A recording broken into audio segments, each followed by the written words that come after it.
Saludos amigos, bienvenidos nuevamente a Edición Nocturna. Soy Miguel Guerrero y estoy muy contento de poder estar con ustedes en sus hogares. En la noche de hoy tenemos un interesante panel para hablar de un tema que es de incumbencia general. Se trata de la situación de la prensa y el papel que ella debe jugar en una situación como la que está viviendo el país en estos momentos y del proceso electoral que se avecina. Y contamos para ello con tres destacados hombres de la prensa, periodistas profesionales todos: el licenciado Fausto Rosario Adames, quien es el director del periódico Acento; el licenciado Percio Maldonado, quien es director del periódico El Nuevo Diario y además presidente de la Asociación Dominicana de Diarios; y el periodista licenciado José B. Báez Guerrero, quien además es abogado, lo cual hace que su presencia aquí tenga un doble papel, porque vamos a jugar y vamos a hablar sobre las leyes más recientes que, según algunos periodistas, vulneran o afectan el amplio campo en que debe desenvolverse la prensa nacional. Buenas noches, caballeros, gracias por aceptar nuestra invitación. ¿Qué tal, Miguel? Un gusto, un placer estar. Gracias por invitarnos. ¿Tiene justificación las quejas de algunas personas y de algunos medios en el sentido de que la ley, que hay artículos en las últimas dos leyes que tienen que ver con los partidos políticos y la ley electoral que lesionan el campo de actividad de una prensa libre? Yo creo que la Junta Central Electoral siempre ha tenido vocación restrictiva sobre ciertos temas. Por ejemplo, las encuestas. Hubo un reglamento en años, hace 10 o 12 años, que se discutió en donde se limitaba la publicación, por ejemplo, de encuestas. Ahora se está hablando de un observatorio de medios digitales o de redes sociales en donde la Junta va a determinar si se habla mal de los candidatos a la presidencia o a posiciones selectivas. Yo creo que eso resulta imposible, el propósito de la Junta, y podría limitar la libertad de expresión y colocar una especie de censura a través de las compañías prestadoras de servicios de telecomunicaciones que limite la libertad de expresión. Entonces, me parece que el propósito puede ser positivo en el sentido de que, miren, no queremos que haya medios infectando un proceso electoral que debe ser pulcro. Sin embargo, el interés de la Junta para controlar estos medios sociales puede ser frustratorio, porque la Junta no tiene ni la tecnología, ni los recursos, ni tiene, me parece, el personal para lograr ese control, a menos que sea imponiéndole a las compañías de telecomunicaciones con una disposición judicial o con una ley una restricción en el manejo de esas redes. A esas incapacidades. Sería un caso inédito en República Dominicana, la entrada en un ámbito que, Miguel, hasta ahora nunca lo hemos visto en el país. A esas incapacidades que usted cita, yo agregaría que no tiene derecho tampoco a establecer medidas que puedan restringir el uso de la libertad de prensa, ¿no? Bueno, la Constitución de la República establece muy claramente la libertad de expresión sin censura previa. Sin sujeción a censura previa, así es. Hay una explicación que la Junta dio posterior a la divulgación del observatorio que parece aminorar esos riesgos, y ojalá que así sea. Ha dicho la Junta que el propósito del observatorio es vigilar la publicidad pagada de los candidatos para someterlo a la ley, y que la vigilancia de las informaciones falsas no tiene que ver con la información de terceros, sino informaciones que salgan sobre la Junta para hacer la precisión de manera oportuna. Y yo creo que desde ese punto de vista, si es así, ojalá que así sea, para no correr pero no lo especifican. El riesgo que es válido, el riesgo que Fausto estaba expresando. Sin embargo, hay dos aspectos, dos leyes, que es la que ha mencionado Miguel, la ley 3318 de partidos políticos y la ley del régimen electoral. Ambas contienen elementos que son restrictivos no solo a la libertad de prensa, yo creo que son restrictivos a la libertad de expresión, a la libertad ciudadana, porque los políticos pretenden que justamente en un escenario electoral no estar expuesto al escrutinio público, y justamente en una etapa como esa es cuando los ciudadanos tienen que opinar sobre las personas que son expuestas.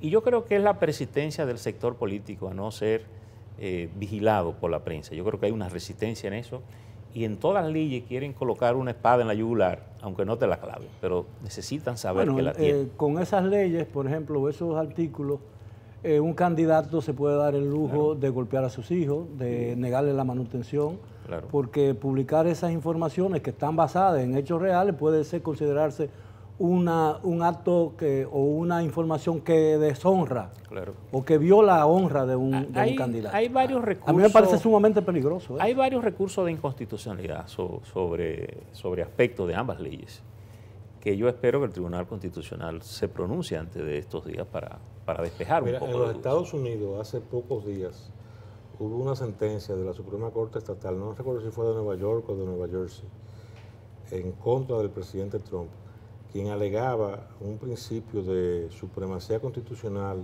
de protección al ejercicio de la presidencia, para que no pudiera demandarlo por difamación una persona a quien él acusó de ser una loca vieja, porque lo había demandado a él por acoso sexual. Y la Corte dijo que ningún ciudadano puede ser cohibido de su derecho de ejercer el reclamo de sus derechos por acciones que cualquier funcionario haga que no sean propiamente propias de su presidencia. Eso no es un acto de él como presidente, sino que lo están demandando por otra cosa. Eso tú vas a decir, ¿qué tiene que ver eso con esto aquí? Tiene muchísimo que ver, porque eso lo que plantea es un principio jurídico que, aunque allá sea diferente el sistema legal que el de aquí, es válido en cualquier sitio. Ninguna ley, reglamento, disposición puede poner a nadie por encima de lo que son los derechos básicos y fundamentales, que no te los da la Constitución, que los reconoce. Porque no hay libertad de expresión porque la Constitución los reconozca. Hay libertad de expresión porque eso es un derecho humano. Y los derechos humanos, las constituciones los reconocen, no los dan. En países que son totalitarios, la Constitución sí puede quitártelo o dártelo según el sistema político que haya.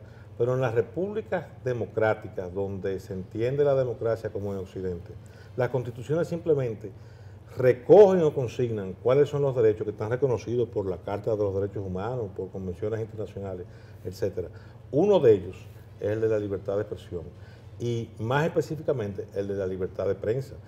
Y eso que se pretende hacer en esas dos legislaciones es absolutamente absurdo, porque aún en el caso, como bien señala Fausto, de que tuvieran los recursos tecnológicos para determinar cuál es el ilícito que se ha cometido y lo tipifiquen y digan, hablar mal de un candidato es una cosa que va a conllevar 100 salarios mínimos de multa. Ya tú dijiste cuál es tú lo tipificaste, que es hablar mal y cuál es la pena, entonces hay que demostrarlo en un tribunal. Óyeme. ¿Y qué es hablar mal? ¿Cómo tú vas primero a demostrar que tú lo que querías era hacer un daño? Segundo, ¿qué es lo que es hablar mal? O sea, ¿qué es lo que afecta? Porque yo te voy a decir una cosa. Hay alguna gente que simplemente cuando tú digas, mira, es un diputado, ya tú estás hablando mal de él, porque para ser diputado hay que tener una serie de condiciones que ya... Entonces, no me diga lo que yo soy, que yo no soy diputado, yo soy un legislador. No, usted es un diputado. Es como que digan, este periodista. No, espérese. Hay periodistas y hay periodistas. Más periodista es usted, porque es famoso. Entonces, ¿qué es lo que significa hablar mal de otro? ¿O cómo tú afectas la honra de una gente? Sí.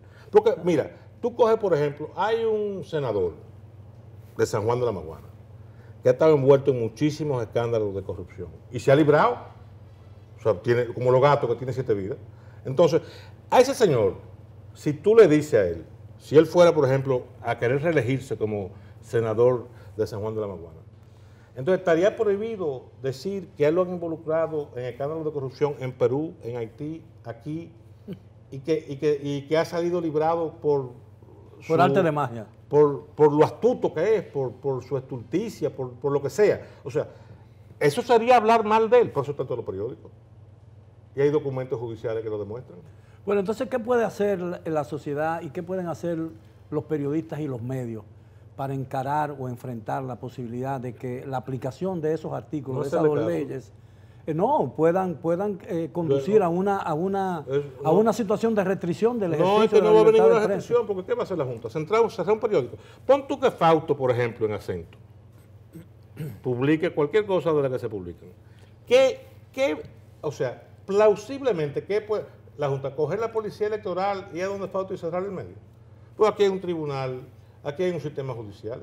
Lo primero que haría Fausto es demandar a esa gente. Cada proceso que inicie la Junta Central Electoral contra alguien por haber difamado a un candidato necesita, por supuesto, de un régimen.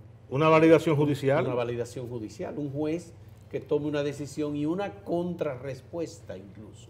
Porque en definitiva tú puedes apelar a la excepción de la verdad, como vimos en derecho de prensa. Claro. Y tú puedes apelar a la responsabilidad cascada, que creo que ya lo quitaron. Perdón, la excepción, el exceptio veritatis, solo funciona en casos de que se trate de personas públicas.